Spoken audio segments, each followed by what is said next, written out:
ರಾಜ್ಯದಲ್ಲಿರುವಂತಹ ಜೈಲುಗಳು ಸೆರೆಮನೆ ಆಗಿಲ್ಲ, ಬದಲಾಗಿ ಅರಮನೆ ಆಗಿದೆ ಅನ್ನುವಂತಹ ವರದಿಯನ್ನ ಇತ್ತೀಚೆಗಷ್ಟೇ ನಿಮ್ಮ ಪಬ್ಲಿಕ್ ಟಿವಿ ರಿವೀಲ್ ಮಾಡಿತ್ತು. ಇದಾದ ಬಳಿಕ ಸುಧಾರಣಾ ಕ್ರಮಗಳನ್ನು ನಾವು ಕೈಗೊಳ್ತೀವಿ ಅಂತ ಹಲವಾರು ಹೆಜ್ಜೆಗಳನ್ನ ಇಡಲಾಗಿದೆ.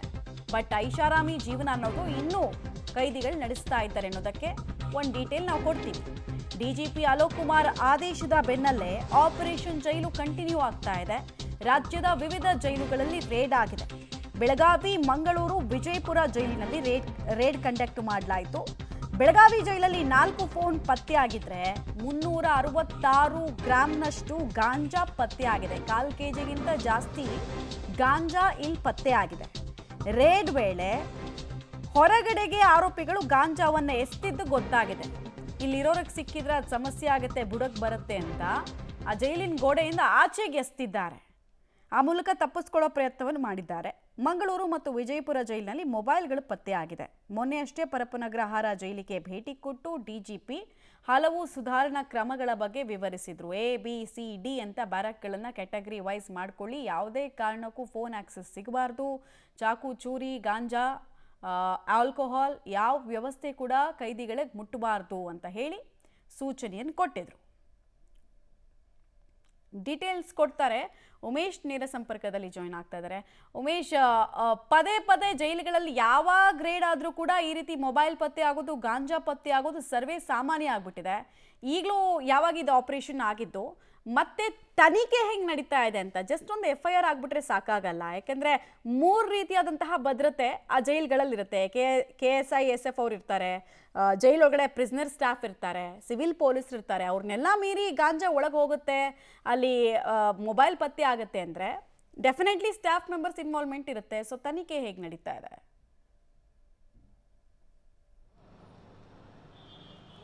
ಮಮತಾ, ಇಲ್ಲಿವರೆಗೂ ಕೂಡ ಪರಪ್ಪನಗ್ರಹಾರ ಜೈಲು ಸೇರಿದಂತೆ ರಾಜ್ಯದ ಎಲ್ಲ ಜೈಲುಗಳ ಮೇಲೆ ದಾಳಿ ಮಾಡಿದಂಥ ವೇಳೆಯಲ್ಲಿ ಸಾಕಷ್ಟು ಸಂಖ್ಯೆಯಲ್ಲಿ ಮೊಬೈಲ್ಗಳು, ನಿಷೇಧಿತ ವಸ್ತುಗಳು, ಚಾಕುಗಳು, ಗಾಂಜಾ ಕೂಡ ಪತ್ತೆಯಾಗಿರುತ್ತೆ. ಯಾವಾಗ DGP ಆಗಿ ಅಲೋಕ್ ಕುಮಾರ್ ಚಾರ್ಜ್ ತಗೋತಾರೆ, ಚಾರ್ಜ್ ತಗೊಂಡ ನಂತರದಲ್ಲಿ ಮೊದಲ ಬಾರಿಗೆ ಪರಪ್ಪನಗ್ರಹಾರಕ್ಕೆ ಭೇಟಿ ನೀಡಿ ಅಲ್ಲಿನ ಪರಿಸ್ಥಿತಿ ಆಗಿದೆ ಅಂತೇಳಿ ಎಲ್ಲವನ್ನು ಕೂಡ ಸುಮಾರು 3-4 ಗಂಟೆಗಳ ಕಾಲ ಜೈಲಿನ ಬೇರೆ ಬೇರೆ ಜಾಗಗಳಿಗೆ ಹೋಗಿ ಎಲ್ಲವನ್ನು ಕೂಡ ಪರಿಶೀಲನೆ ಮಾಡಿದ್ರು. ಪರಿಶೀಲನೆ ಮಾಡಿದ ನಂತರದಲ್ಲಿ ಅಲ್ಲಿದ್ದಂಥ ಸಿಬ್ಬಂದಿಗಳು ಕೂಡ ಖಡಕ್ ವಾರ್ನಿಂಗ್ ಕೊಟ್ಟಿದ್ರು. 15 ದಿನಗಳ ಒಳಗಾಗಿ ಎಲ್ಲವೂ ಕೂಡ ಸರಿಯಾಗಬೇಕು, ಒಂದು ವೇಳೆಯಲ್ಲಿ ಮತ್ತೆ ಏನಾದರೂ ಮುಂದುವರೆದ್ರೆ ಮತ್ತೆ ಅಂಥ ಅಧಿಕಾರಿಗಳ ವಿರುದ್ಧ ಕಠಿಣ ಕ್ರಮ ಕೈಗೊಳ್ತೀವಿ ಅಂತ ಕೂಡ ಸೂಚನೆ ಕೊಟ್ಟಿದ್ರು. ಅದಾದ ನಂತರದಲ್ಲಿ ಈ ದಾಳಿಯನ್ನು ಮತ್ತು ಪರಿಶೀಲನೆಯನ್ನು ಮುಂದುವರಿಸಿ ಅಂತೇಳಿ ಅಲೋಕ್ ಕುಮಾರ್ ಸೂಚನೆ ಕೊಟ್ಟಿದ್ರು. ಆ ಸೂಚನೆ ಮೇರೆಗೆ ಜೈಲಾಧಿಕಾರಿಗಳು ಪರಪ್ಪನಗ್ರಹಾರ ಜೈಲಿನ ಮೇಲೆ ದಾಳಿ ಮಾಡಿದಂಥ ವೇಳೆಯಲ್ಲಿ ಮತ್ತೆ 4 ಮೊಬೈಲ್ಗಳು, 7 ಮೊಬೈಲ್ಗಳು, ಏನು ಚಾಕುಗಳು ಸೇರಿದಂತೆ ಹಲವು ನಿಷೇಧಿತ ವಸ್ತುಗಳು ಕೂಡ ಪತ್ತೆಯಾಗಿದ್ದಾವೆ. ನಿಜಕ್ಕೂ ಪದೇ ಪದೇ ಈ ರೀತಿಯಾಗಿ ನಿಷೇಧಿತ ವಸ್ತುಗಳು ಪತ್ತೆ ಆಗ್ತಿರುವಂಥದ್ದು ಅಧಿಕಾರಿಗಳ ಮಟ್ಟದಲ್ಲೇ ನಿಜಕ್ಕೂ ಒಂಥರ ನಾಚಿಕೆಗೇಡಿನ ಸಂಗತಿ ಅಂತ ಹೇಳ್ಬೋದು. ಯಾಕೆಂದರೆ ಒಂದು ಬಾರಿಗೆ ಆ ಜೈಲು ಇಡೀ ಬಾರಿ ಚೆಕ್ ಮಾಡ್ತಾರೆ, ನಂತರದಲ್ಲಿ 2 ದಿನ ಬಿಟ್ಟು ಚೆಕ್ ಮಾಡಿದ್ರೆ ಮತ್ತೆ ಮೊಬೈಲ್ ಸಿಗುತ್ತೆ, ಮತ್ತೆ ಚಾಕು ಸಿಗುತ್ತೆ. ಅವೆಲ್ಲ ಯಾವ ರೀತಿಯಾಗಿ ಒಳಗಡೆ ಹೋಗ್ತಿದ್ದಾವೆ ಅನ್ನೋದು ನಿಜಕ್ಕೂ ಎಲ್ಲರಿಗೂ ಕೂಡ ಶಾಕಿಂಗ್ ವಿಚಾರವೇ ಆಗಿರುವಂಥದ್ದು. ಆ ನಿಟ್ಟಿನಲ್ಲಿ ಮೈಸೂರು ಮತ್ತು ಬೆಂಗಳೂರು ಸೇರಿದಂತೆ ಹಲವು ಚಿತ್ರದುರ್ಗ ಬೇರೆ ಬೇರೆ ಕಡೆಗಳಲ್ಲೂ ಕೂಡ ಇವತ್ತು ಕೂಡ ದಾಳಿ ಮುಂದುವರಿಸಿರುವಂಥದ್ದು.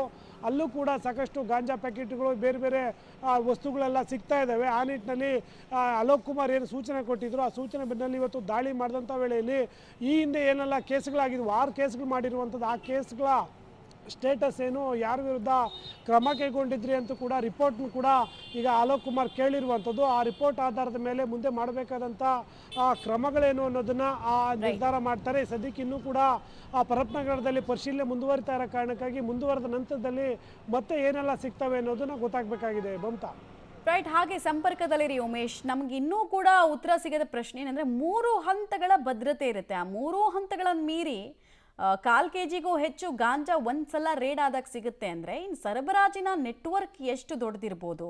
ಯಾವ್ಯಾವ ಆರೋಪಿಗಳು ಇದನ್ನು ಬಳಸ್ತಾ ಇದ್ದಾರೆ? ಎಷ್ಟು ಜನ ಸ್ಟಾಫ್ ಮೆಂಬರ್ಸ್ ಇನ್ವಾಲ್ವ್ಡ್ ಇದ್ದಾರೆ? ಕೇವಲ ಜೈಲು ಪ್ರಿಸ್ನರ್ ಸ್ಟಾಫ್ ಮೆಂಬರ್ಸ್ ಮಾತ್ರ ಇನ್ವಾಲ್ವ್ಡಾ ಅಥವಾ ಹೊರಗಿರುವಂತಹ ಪೊಲೀಸರು ಇನ್ವಾಲ್ವ್ಡಾ? ಗೊತ್ತಿಲ್ಲ.